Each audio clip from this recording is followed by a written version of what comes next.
I ain't gonna break this if I sit in it, am I? Oh, I hope not.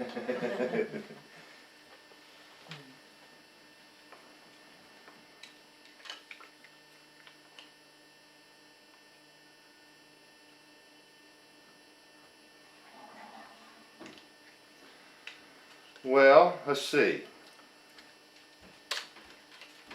I guess you saw in the papers while our brother Cook died, didn't you? Well, Bobby told me too. No, Billy told me.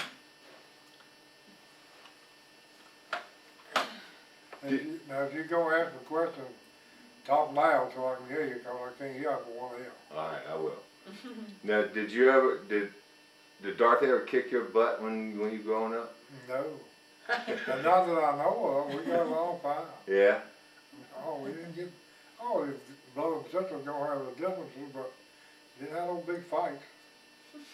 That's, who was your favorite sister? Well, I didn't have a favorite. Yeah. He can't tell you that with one second here. That's why I asked him.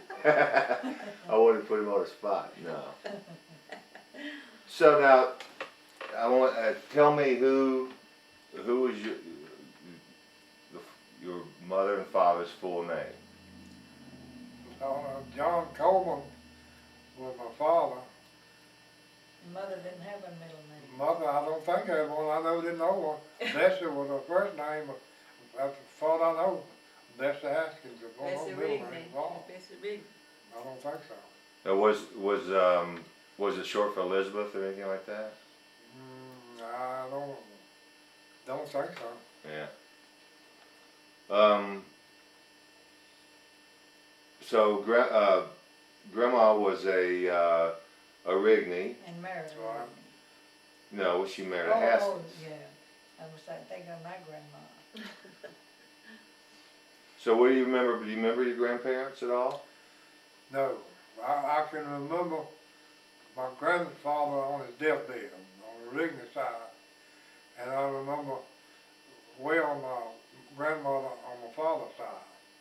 But two of them I don't remember at all.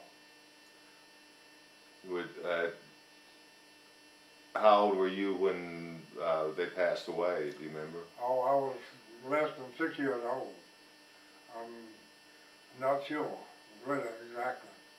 But I know it was before I went to school, before I started school, when they all died.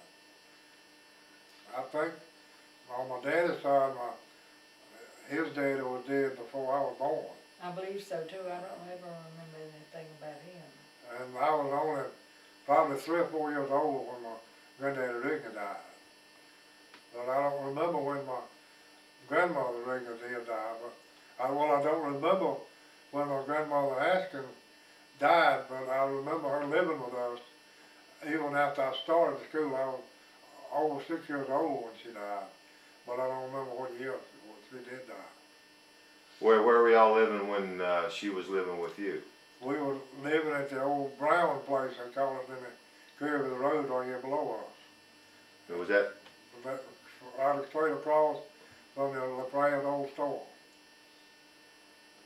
It was all the way down to La Pra's, right there in that sharp curve? There used to be a house right across there on the opposite side of the road. We lived in that house. We lived there from 1937 or 8 until 1941. We moved. My daddy bought the farm here, and we moved on that in 1941. But he didn't buy the farm then. We sharecropped for a few years. Is that the way you remember? Well, you might be right, but I was thinking he bought it. But you might, I guess you're right. Not John Slayton, but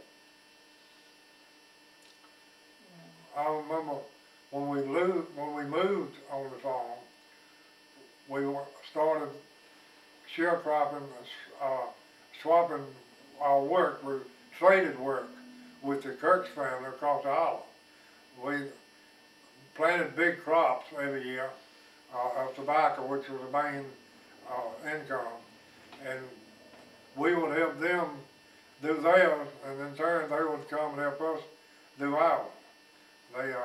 That's the way we worked. We called it swapping work. And we'd do theirs one day, maybe, and do ours the next day, and another one the following day. But we worked in the tobacco 6 and 7 days a week once you got started. Because you had to, all of the work was being done with horses and mules and whatever, and you had to follow them just about every day, plowing and doing whatever was necessary.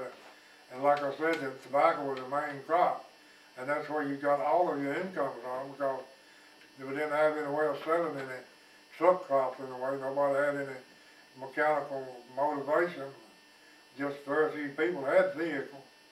So you stayed at home and made do with what you had, and tried to raise as much of what you needed to eat and whatever as you possibly could, not have to buy anything. You raise the flour, the wheat to make the flour, and corn to make the cornmeal, and all of that stuff. So we, just about raised everything. It's very, very little stuff you had to buy. Raised hogs for meat, had one old cow for milk. That was about the extent of it. It's just a simple life, really, is all it was. But you had to know how to do everything, but. Oh yeah, it was the right way to go at things and the wrong way, and you learned that as you grew up. Well, they would tell me Grandma could make one of those, what kind of chairs are them, cane chairs, and she could strip the bark off a tree and. trees and Used to skin a strip poplar them tree, down and take an axe or something and cut it and get the bark started at the bottom, and it was enough. You did this in the spring when the sap was rising, and there would be enough sap in there. Once you got the bark broke loose from the tree, you could get over the end of it and just back up and pull it, and you get long streaks off it, some of them 30 or 40 feet long. But it would kill the tree eventually, but that's what you stood on when you eat your meal. then had to take the knife and cut the strips off. Right, you had to, well, the dark bark was on the outside, and then you got it started, and once you pulled the strip off, then you could slice and get a slice started, and then peel that off.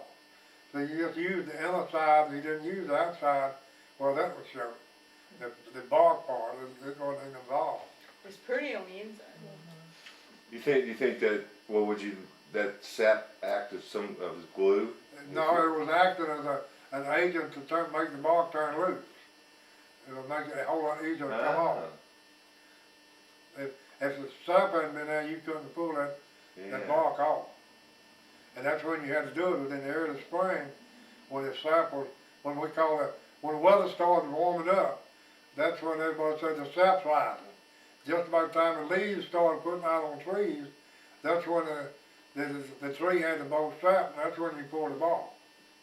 If you waited till they got full grown, you couldn't have done it. It would have been so tight to the tree you couldn't pull it off. Yeah, but poplar trees just grew wild pretty much everywhere.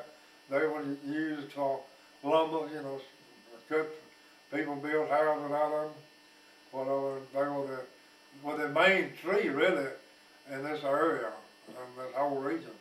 Because we have the red oak and white oak, but the poplar is more common. Now, do you remember how many brothers and sisters your grandparents had? Where like say, Bessie's parents, do you know how many, do you have any idea? Birchie was the oldest, Birchie and Willie. And this is Grandma's uncles. Mother's brothers. No, they're aunts and uncles. You know anything about them? I don't, do you? Okay. Well, I've heard Daddy talk about the aunts and uncles and their relatives, but it's something that Did he ever drop any names?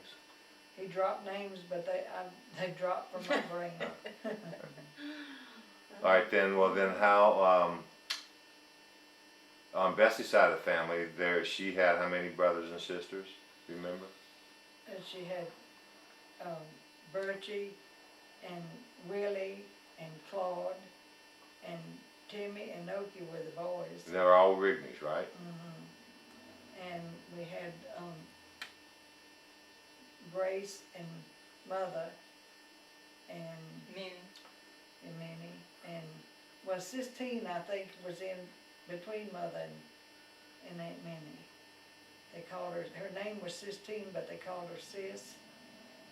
And she was the one with, That she couldn't was walk? retarded, or she could walk, but AC, I left him out. AC was in with the second group, I believe, and his legs were crossed, and that he never could walk, and they put him in a chair and tied him in the chair to sit when we were going down to see Grandma.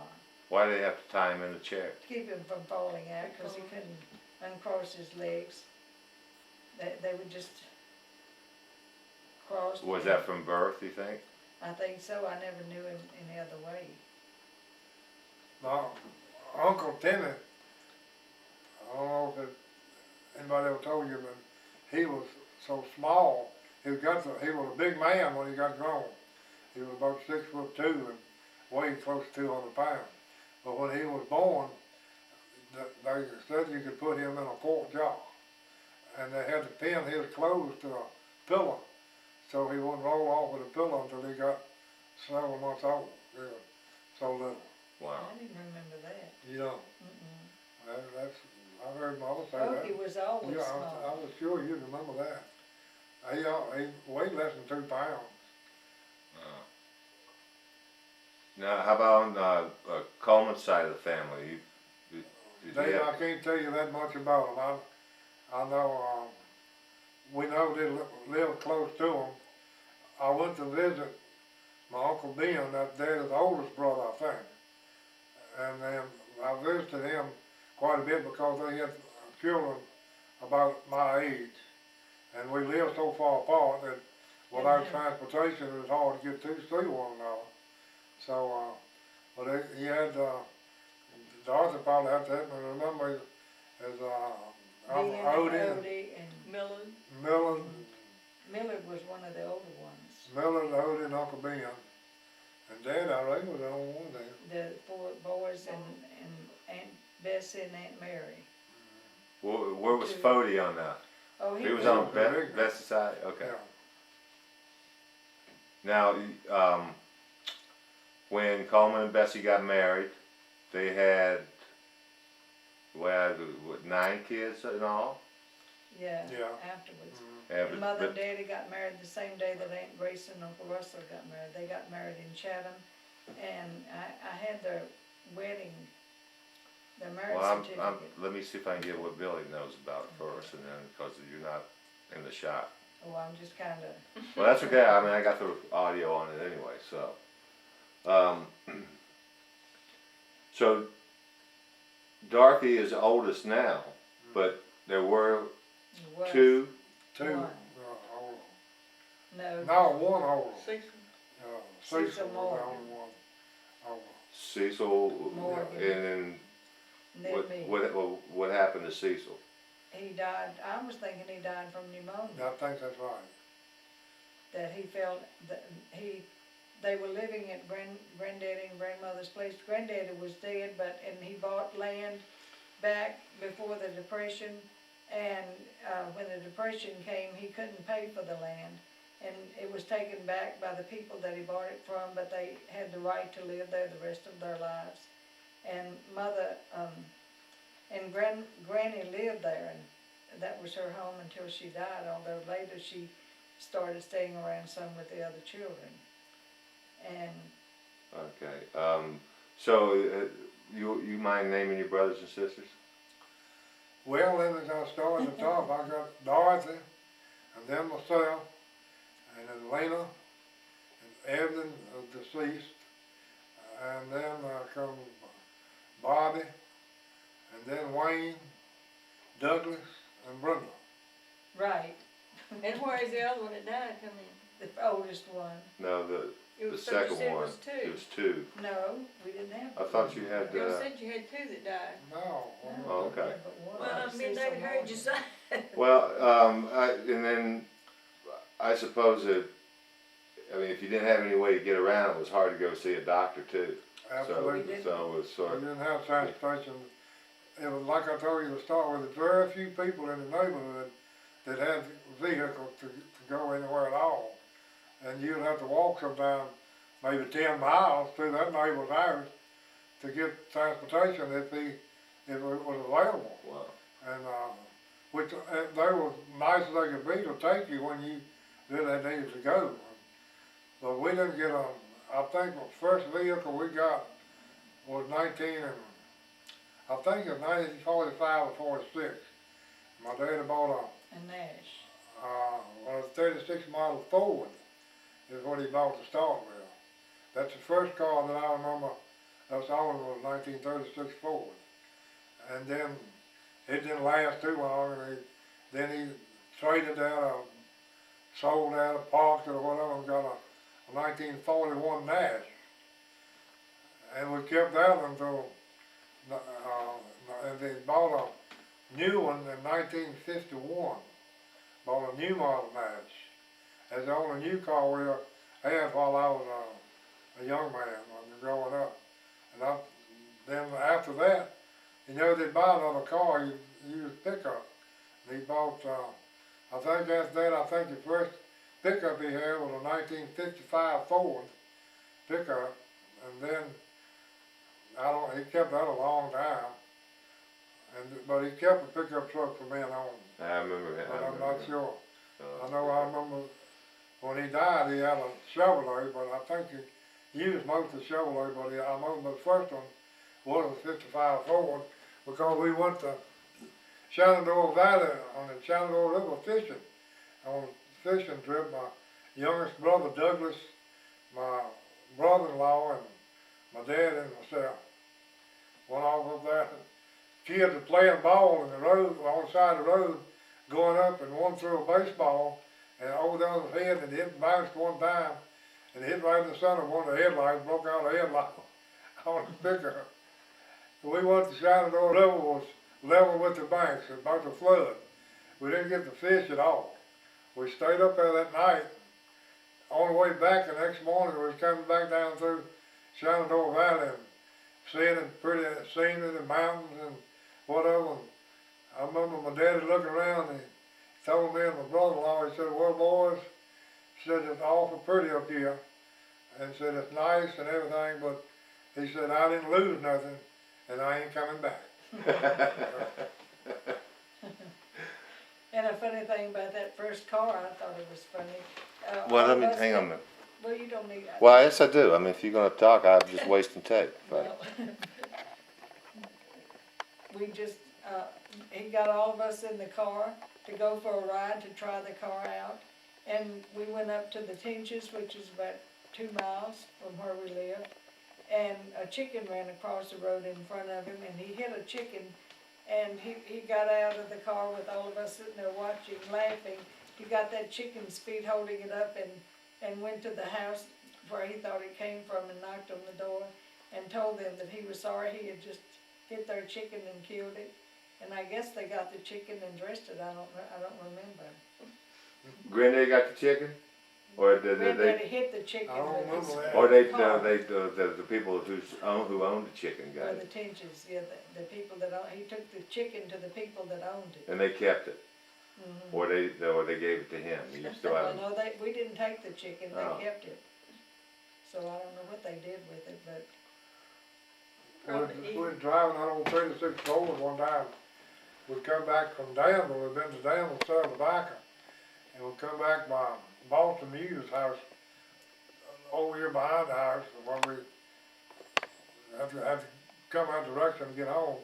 And there was an old dog laying up on a bank. And we got about even with the house, the dog sailed off to run the car, I reckon, and slid up under the car. And it killed the dog. And the colored people told Daddy, said, well, that's all right, said you couldn't have it. And 2 or 3 days later, one of them come over here and told him, wanted to pay $5 for the dog he run over. But Daddy know that Daddy paid it, and he didn't think he was liable for it, and he didn't pay them no $5. But they thought they'd get the extra $5 out of somebody, right? That dog probably won't worth 50 cents, I don't know. So when you think about growing up, when you think you went back when you were young, well, about 9, 10 years old, I remember working in tobacco, that's what I remember. Well, that's me. When you worked with a hoe, I was taking an old garden hoe, and that's what we lived with, the whole summer chopping weeds, especially when you were young.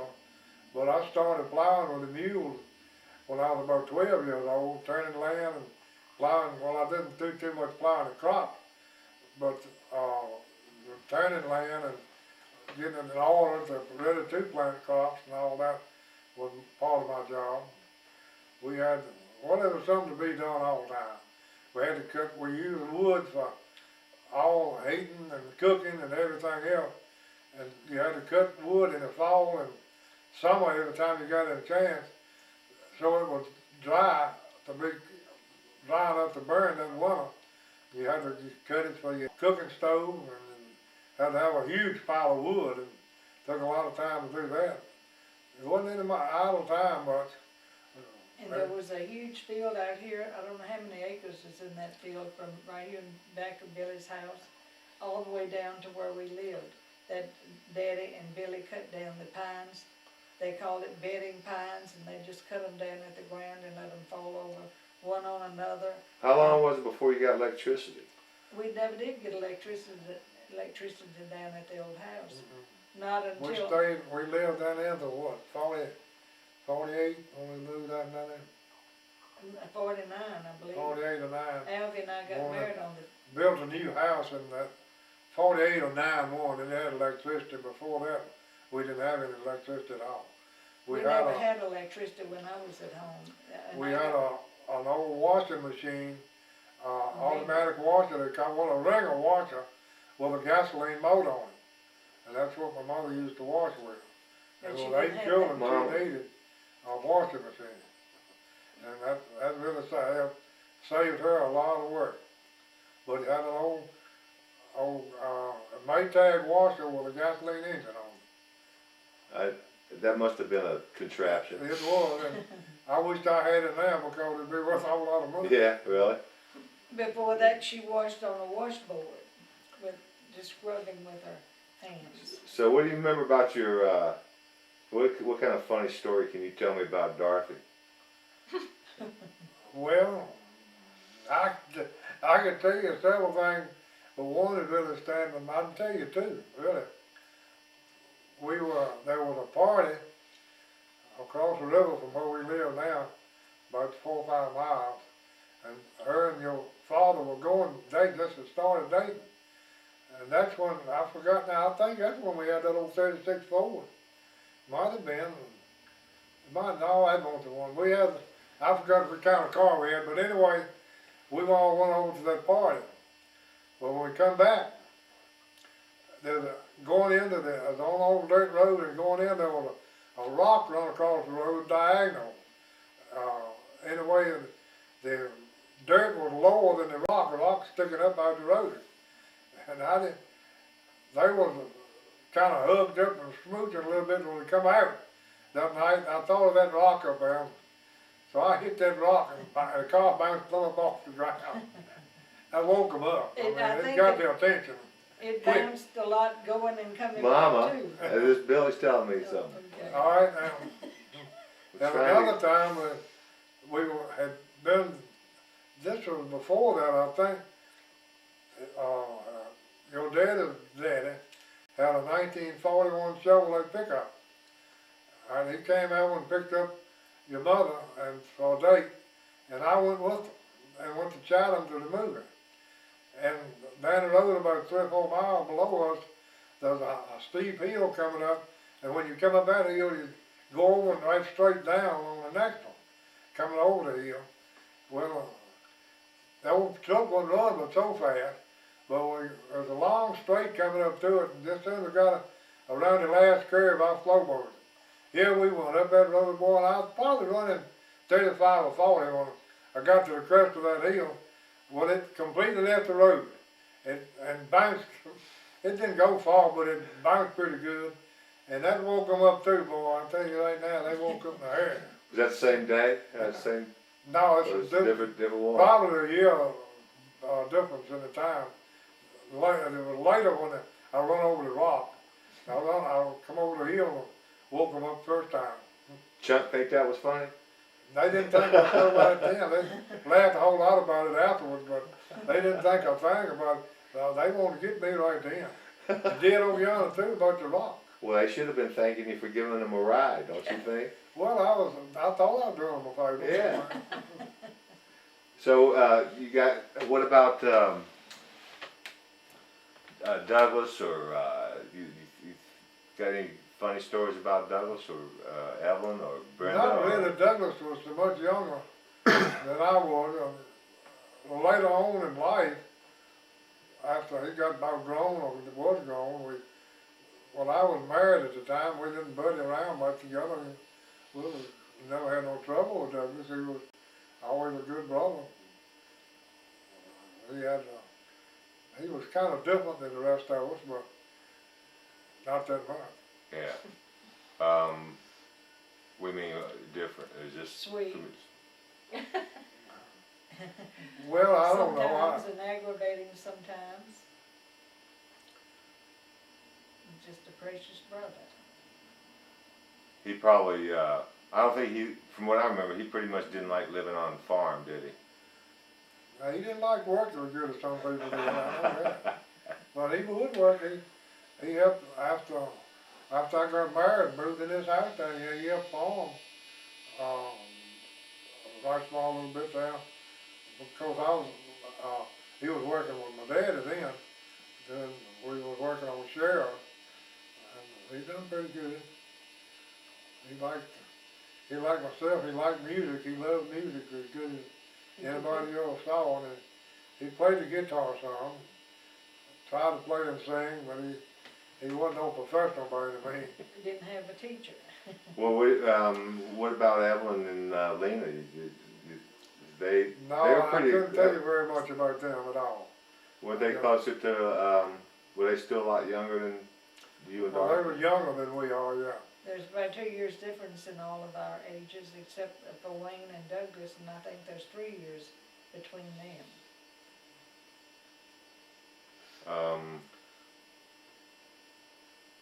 See, I was going to have about, well, Brenda, spoiled rotten, that's, you know. Yeah, I'm sure of that, yeah. Yeah. Of course, Brenda was the same way. I married and got away from home while she was growing up. But she liked to show off, and like you said, she was spoiled. Yeah, well, she got me in trouble several times too. Did she? Yeah, oh yeah. Yeah, I think it was after Albie got killed, and well, I guess after Grandma Bessie died that they, well, maybe it was when she was still in the hospital, or just right after the wreck or whatever, and then everybody had gone except me and Steve, and we found a cigar in Granddaddy's room, and we was smoking on that thing, and she came in and busted us. I'm gonna tell, and we tried everything in the world to bribe her not to tell, and she went ahead and told anyway, so. Yeah, that was one of the first times she got me. But I remember one time almost, you probably remember this, when I almost burned down everything over there Below the house. yeah, up here I at the planted my house. matches down outside Oh, yeah. about in the backyard. Set the field on And I fire. remember everybody coming up with, you guys cutting down saplings and trying to beat that thing out. And Bessie, bless her heart, she was the only one that came to my aid. I mean, I was a kid. I didn't know what I was She said doing. he lay down on the ground on his face. She and came over and cried. got me. But I would just remember riding on. She'd get me up and put me on a knee and ride me on a knee all the time. And she looked like she had some Cherokee Indian, or she had a lot of people in our family got the high cheekbones. I couldn't tell you what. I don't Daddy know. used to go with an Indian girl, but that's all I can remember about it. I don't remember her name or where she was from. Yeah. But tell about your daddy getting you when we came home from work. Oh yeah, I got a whipping up there, and then when he was still so pissed when I got home, he gave me another one, just for general principles, I guess. And Mother always said It she was- wished she would have never told him about it. David said like everybody in the neighborhood knew what happened anyway. And I remember, what always fascinated me is when y'all be up in the barn housing the tobacco. Now, how was it that, who decided, well, we're gonna start growing tobacco and do this thing? Cause you had to build barns and all kinds We of was stuff. raised Start with up into us. that was what Daddy was raised in. That's where he made his living when he was growing up.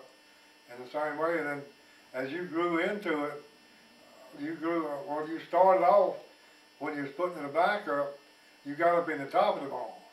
Cause that was the easiest, part to be in. Anyway, you did the top to start with, but then, and when the next one got old enough to get up and help house tobacco, then he went to the top, you come down and got on the bottom. See, that way, you had to handle every stick, where if you was in the top, you only handle half of it. So you didn't get a promotion, you got a harder job. Demotion. Yeah, that's Yeah, it. like as you progress, you got a whole lot harder. That don't seem fair somehow. And the one on the ground that had to hand the sticks of tobacco up had the hardest job of all. Boy, that one got dirt in his eyes all the time. I remember one time in the barn, I was there behind the house, our son, Lena's oldest son, and my oldest son was housed in the tobacco, and Lena's second son was working down on the floor, and Robert was up in the top. No, Steve was in the top, and Robert was on the bottom. And Steve hollered and said, "Look here, Robert, you're a snake." Robert looked up and said, "Yeah," I said, "Hand him here." So Steve handed the snake down to Robert, and Ricky was down on the floor, and Ricky said, "Hey, give me that snake." He got the snake, and I don't know where it comes from, but there was a big cardboard box outside the barn in the yard, and Ricky played with the snake a little while, but the thing was about 5 or 6 feet long, and he took him out there and put him in that box, and was going to cage him up for a while. And their sister Gail, a whole lot younger, she wasn't about 4 or 5 years old. She climbed over in the box. She was sitting over in the box playing with a snake. And a black snake, of course, it wasn't dangerous and all, but when I was growing up, I always thought the only good snake was a dead snake. I don't put my hand on no snake at all. No. Well, But them kids, they didn't mind. They loved them, and they all the time catching them snakes. That's something I try to stay away from too. And let me tell you another little tale that in one of the barns we was putting in tobacco in the barn. That was before Lena's oldest boy Steve got old enough to do anything. He wasn't about 4 years old. And we had a homemade ladder that we had made sitting up in it, right in the peak of the barn. We got up there and took out some of the siding so the air could circulate some of the top. Well, then right up in the eave of the barn, the wasp had built nests. Steve climbed up, he was about 3 or 4 years old, and we was busy working in the tobacco, won't pay no attention. He climbed the ladder and got up in that, all the way to the top of the ladder, and disturbed one of those wasp nests, and they had done swarmed there, and they were stinging him to death.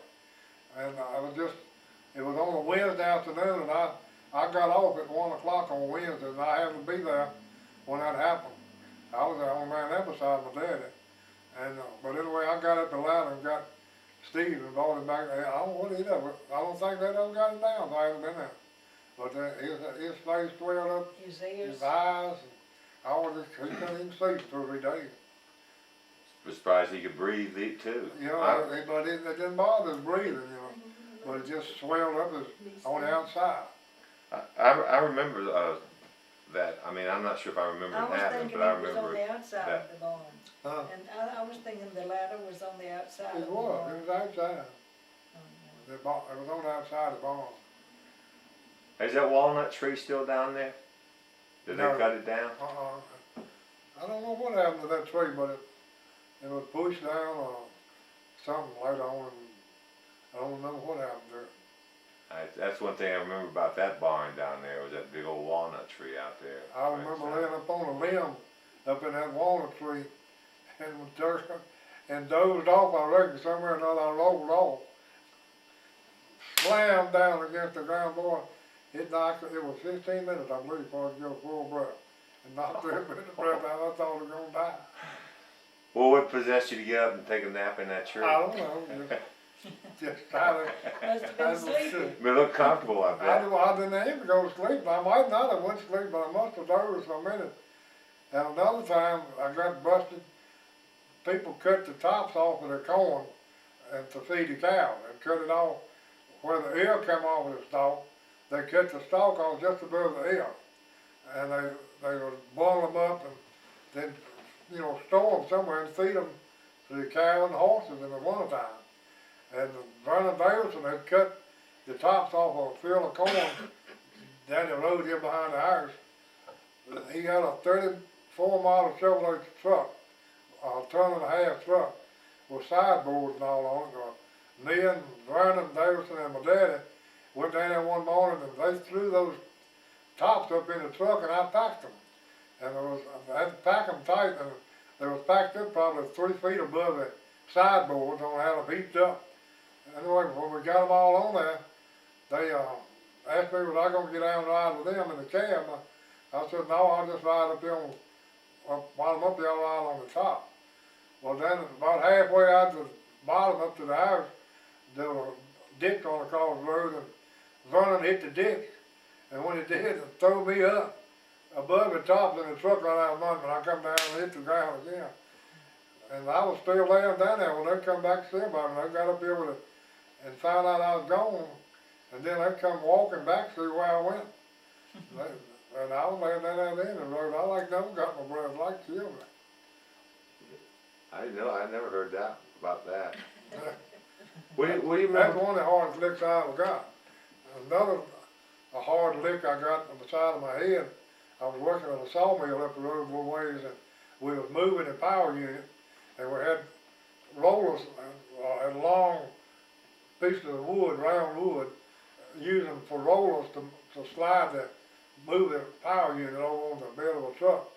And I was down on the side of it, putting out all I could, and when it rolled off of the platform we had it sitting on, somewhere or another one of those poles came back up. The end flew up and hit me right beside the head, and I had it laying against the power unit to start with. Man, everything went black then. I thought that had got me too. Then I got hit in the head with a pitch when I was playing baseball. I saw a whole lot of stars that day. Who threw that ball? A guy by the name of Shockley. Throw a knuckleball. That's the only reason it saved me. I reckon it just wasn't traveling that fast. But it got me right in the temple right there. I think this happened, that I didn't dream it, that didn't Granddaddy get hit by lightning one time? Yep. He sure did. I remember that like it was yesterday. We were working in his back and down at one of the barns, and he had planned to plow some with one of the horses. And he had put one of the horses in the stall and was feeding it corn to be able to plow the garden when we finished up in the back. But anyway, it started coming up a cloud, and the thunder was getting real close by. And we were almost finished with the tobacco, about to get it all in the barn. But anyway, he said, well, I believe I'll go up here and said it's going to rain, and well, I won't need that horse. I'm going to open the door and let the horse out. So he started and got about halfway from the barn to the stable, just 20 yards or so from where we were working, and the lightning hit somewhere. I knew it hit close when I heard it snap. And I looked up, the first person I looked at was my daddy, and he was staggering. I could tell he was about to fall. Like I said, I was only about 20 yards from him. I ran to him and grabbed a hold of him, and he leaned over, he never did fall down, but it just about knocked him down. He sat down, what, about an hour or so, Dorothy, when we got to the house. I don't remember being there. She probably You might not have was. been. I don't guess you was, really. That's We when probably we were had in problems. Texas. But anyway, We had- it took about 2 hours to get over it, but it bothered his heart. His heart raced for a while, and after he got calmed down, and he noticed there were more effects of it than that.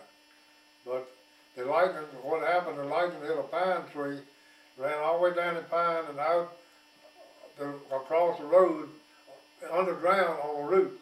There was a root on it that splintered the root and everything right where he was walking. And he don't know, and I don't know either, how close he was to where the root was, but he was close enough to it that that's where he got his shot from. The root probably blew up, didn't it? It was just disintegrated, right? Did it enter his body and then come out in a different place? Like, did he get burned by it, or No, just shook him up? He didn't get burned, not a bit. Good shot. I saw another fellow that lightning hit at the old store below here. It didn't hit him, but it hit outside on something. Nobody knows where it hit really. But he was sitting in the door. There was a shelter there at the building, and he was sitting in the door, in a chair right at the door. And the lightning knocked him out of, with the force of it, knocked him out of the chair on the floor. And then they thought they were getting ready to take him to the doctor. There was somebody there had a car. Well, he had a car of his own. That guy did. John Palmer was the man's name. But anyway, after just a few minutes, he started reviving and all of it. But then the next day, I don't think it happened until we saw him the next day. It looked like you had put soot all over a spider web, and then just put that spider web to his body, and then took it away and left those soot markers, little black streaks left just like that spider web, all over his whole body. Now I don't know what, they've got enough force from the lightning to do that. And I don't know whether it was blood veins or I don't know what caused it. Didn't stay like that, did it? And now it took about a week and it started fading and it just finally left. Yeah, last time I asked you about is all the people you played with musically. You talk a little bit about learning. You taught yourself how to play the banjo. What made you decide that's what you wanted to do? Well, to start with, I got to hearing music on the radio, and bluegrass music is what I enjoyed. Grand Ole Opry. And on the Grand Ole Opry, and then, but this was to start with, and then I decided I wanted a guitar, and I was going to learn to play the guitar. Well, I got one, and it looked like the longer I tried to play it, the worse I got. I didn't get no whole lot better. Well, What did you pay for it? but I got to playing with Percy Brad and Charlie Jefferson, and we're going around people's houses playing. But then people had dances at their house on Saturday nights at different ones, and we would go play for those dances. Anyway, when Charlie Jefferson played the banjo, and they drank, him and Percy both drank, which I didn't drink none of it. I was too young to drink. But anyway, they would set the instruments down and go outside and be gone sometimes 10 or 15 minutes. And while they were gone a lot of times, I'd pick up Charlie's banjo and got to fooling with the banjo. And I finally decided that I could do better with the banjo than I could the guitar. So later on, I bought a banjo and played it kept working at it, fooling with it there for probably 7 or 8 years. And then after we got married, Joe and I got married, we was having to work so regular and was having children one right after the other too. It wasn't no time for me to be running off and trying to have a big time playing music. So I gave it up and sold my banjo. I sold that, I think, I'm not exactly sure, it was upper 50s. somewhere in the upper fifties anyway. And, but anyway, after we moved in on the farm, I decided to get in better shape and able to, I decided I'd buy me another one. Well, I bought another banjo, and then that one I paid $150 for. That was a good sum, but it was a good one, and I played it, used that one to play for 10 years or more. And then I got a sale for that one, but I wouldn't let it go at that time. And I borrowed the money from my father and bought me a Gibson banjo, which is the Cadillac of the musical instruments. And I bought a banjo, a Gibson Master Tone. Anyway, the banjo was valued at, I told you wrong. I traded the banjo that I had. That's the way it was. And I had already negotiated the trade, 3 or 4 months before that I got to order the banjo. But the fella Hayward ran a music shop and jewelry store in Rocky Mount, and he got to be a good friend.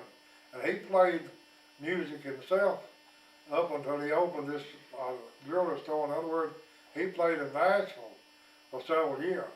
And then he come to Rocky Mount and opened a jewelry store, and he just gave up the music altogether. But then that's when I went into it, when he put me in on that, with that Master Tone Gibson. And boy, like I said, that was a Cadillac of the banjo. And then a little bit after I got that, I got involved with some guys in Pennsylvania County at Gretna, and all good bluegrass singers and musicians. And from that, well, I played with them for about almost 20 years.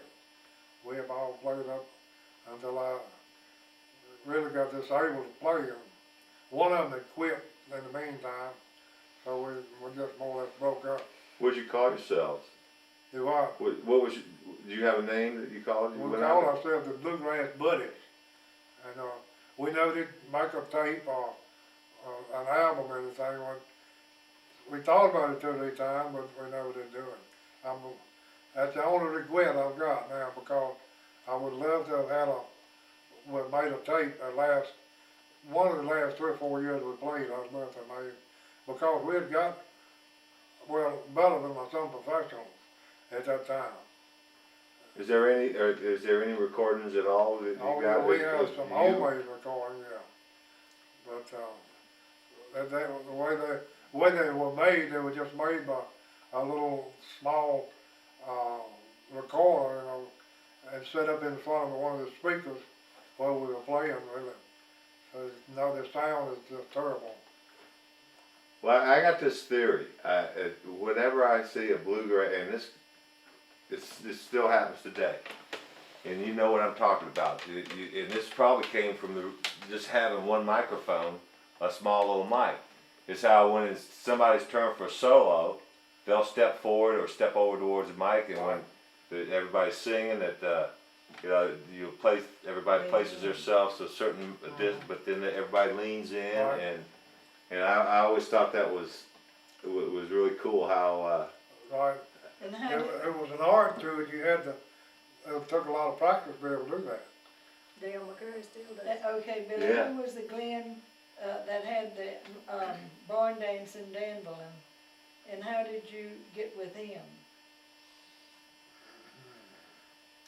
Well, I hired on to him to help move a tent. They had a tent show in the summertime, and then a guy, Rusty Puckett, lived right below Danville. Had a tent would seat about, we had chairs and benches together, would seat about 350 people, and a tent big enough to put all that in. And we moved that tent every day. We'd take it up in the morning, carry it somewhere else and set it down, and put all the chairs and benches in, and have it ready for the show that night. And then Glenn Thompson then was working in Danville, working on radio, broadcasting and all, and he was the one doing it, had the show. And he'd bring people in, of course I carried my banjo with me all the time, And then he told me that to start with, anytime that I wanted to, I didn't have to, but there wasn't gonna be no extra money. But anytime I wanted to, I could play banjo with them on the stage. So, that's the way I got really started with him. And he turned out to be a real good close friend, and I enjoyed being around him for several years. But we had some good times and some bad times. But he left Danville then and went to it wasn't Greensboro. It was one of the towns in North Carolina. I hadn't heard from him in several years. I don't know whether he's still living or not.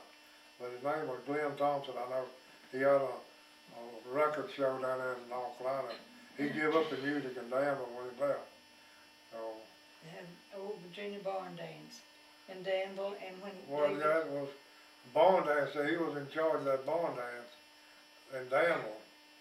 And I went, Smoker Graves had one in Lynchburg. I played down that song with him in Lynchburg. But Well, let me ask you the something. one I enjoyed the most was with the bluegrass band that I played with. The last Ed Gould, Herman Crawley, and myself, and we had 2 or 3 other different people played bass, but sometimes it would just be 4 and sometimes be 5. And another one played the fiddle song. You got that little. Well, yeah, Lewis Scott played mandolin. And we had a banjo, mandolin, and 2 guitars and a bass. And that's what we did for about 15 years. Did you use the banjo to lure your lovely wife into? Did that have a? I was playing at that time, but I don't think that had anything to do with it. Did she? but I think there were other girls. I believe it was my good looks at that time. Well, it didn't help. I mean, you were like a rock star before you even knew it. And David, I remember your dad and I were, you was with us too, and we rode out in the country after we got our first car, and we picked up the old Virginia barn dance on the radio, and it just thrilled us to death, and we didn't go many miles before we got out of it. And we tried to come back to that same spot to hear it, and we just lost it.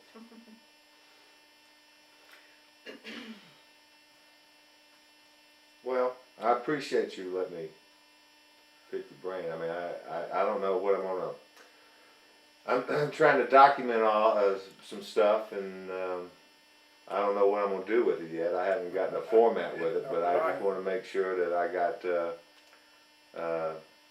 I'd like to talk to. Well, what I'd like to do is put it together so, well, like all grandchildren have families of their own now. So I think, if I was to give one to everybody's family, once I got it done, then that would be something you could lock away, and years and years and years and years when we're all ashes, when they'll just say, well, I got a copy of this in my great. He left out all this visiting. He got to do a lot of things that the rest of the family never could do. And Well, so we he talked had about the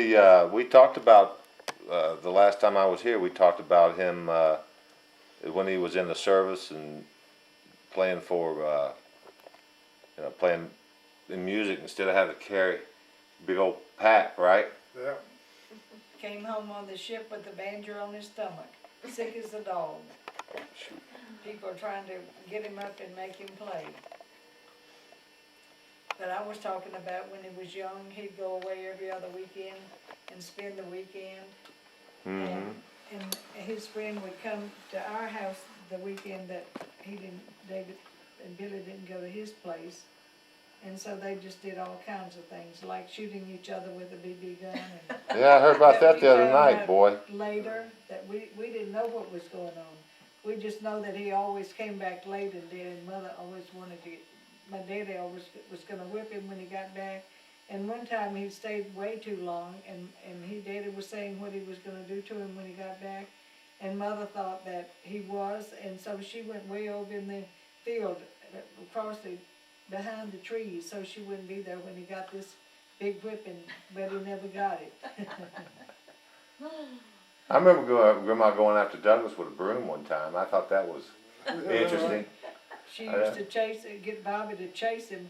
He'd always run when he'd do something, and she'd get make Bobby go and bring him back so she could whip him. And one time she hit him with That's the not a good switch. job, is it? She got me to do it one time, but I told her when she whooped him that time that I won't go run him down no more. And I didn't. I run him down one time. That's the only time I ever caught him. And when he was always doing something, I know he though. was. And she got him on the ear with the tip end of the switch the one time when she switched him.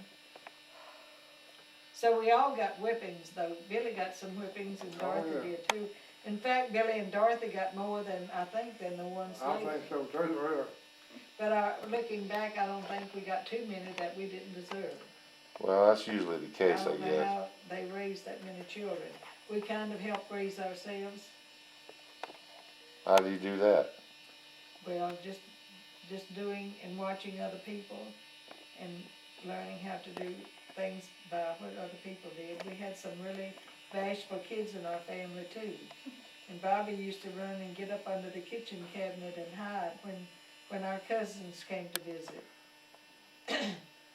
Bobby, when you were raising the tobacco, when you got on getting the tobacco off of the stalks, you had to cut the stalks down to be able to plow it and whatever.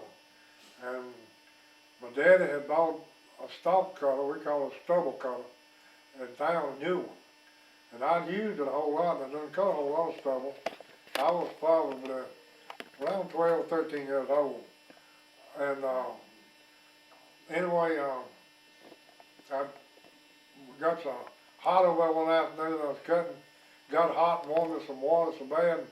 Bobby was out there playing, and around the old gate we called it. Anyway, when I started to the house, which I had to go about 200 or 300 yards to get me some water, when I left, I cut a stubble half in two and stuck my blade in that stalk when I left. And when I went back to go back to work, I met Bobby cutting. And he'd been down there and got my stubble cut and was going to cut stubble, and he'd about cut his leg off. Well, blood was just pouring out of his boy's leg. I couldn't remember who was bringing him from the tobacco field. So it was you that brought him. Yeah, I got him up on the arm, and I told him back to the house. Well, I went to the barn, really, that's what they was. I don't know what they were doing. I went to that barn up in front of the house. But I got him over here at the old gate, below the lower barn. And I carried him all the way down to where I met my mom and daddy. They got him.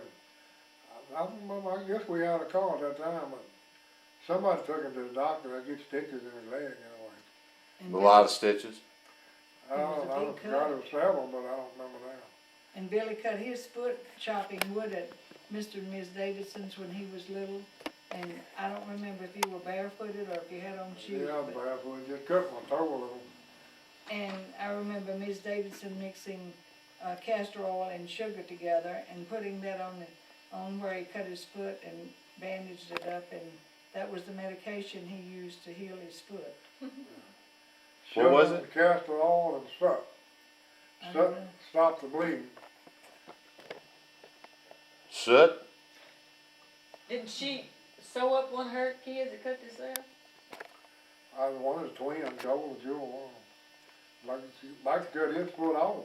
She was a And dear she neighbor. sewed it up with silk thread, bandaged it up, and put that soot and sugar and castor oil on it. And it got along just good. It was like the fixed it. Probably better. All was holding was just a little skin. And she sewed it back together.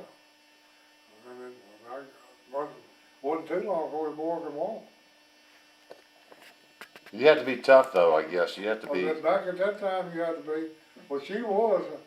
I don't think all of the women, I think, were tougher than men, because the spring that she had to use to get water was about 150 yards from the house, and she had one of the twins was no, it wasn't a twin. There was one younger than a twin was sick, and she was afraid to leave it at the house by itself, so she got the bucket to get water, and the kid carried it with her to the spring, and was coming back, and she said where she made a mistake, and when she got back inside of the house and started around the house, the boy had the axe up playing with it, and she hollered at him. Well, that excited him, and he dropped the axe and dropped it right on his foot.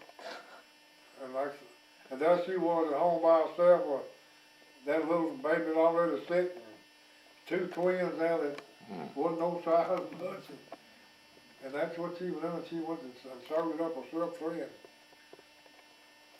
And Mr. Davidson was always telling jokes at the tobacco, while we were stringing the tobacco, he'd sit around there and tell jokes, and he'd always look at everybody around the tobacco pile to see who was laughing and what the reaction from everyone. And I just remember one of the jokes, he said, they were brethren, old Baptist, and they said they believed in you died when your time come, and you didn't die until your time come. And so he said somebody was asked to fly on an airplane, and he said no, he didn't think he wanted to ride in the airplane. And they said, well, And that's not what you're Just talking. fat, you cut up fat in little chunks and cook it grease. and they cut that fat up and cooked it and made the grease, and that's what the lard, that's what they used to cook with. And then Now I remember that one Thanksgiving that when we went down, Charles was along, and we go down, and Lizzie was, what would you call it? It's not you normally when you soak stuff in, you marinating it, but she had this possum in this pan in the pantry, and I go in there looking at that possum was looking up at me like that. I'm going, nah. So the whole I just didn't have it. Or is that they're saying as clean as a Safeway chitlin? I hadn't heard that. You saying, hadn't? Well, it's like a Safeway. They do a good job of cleaning them.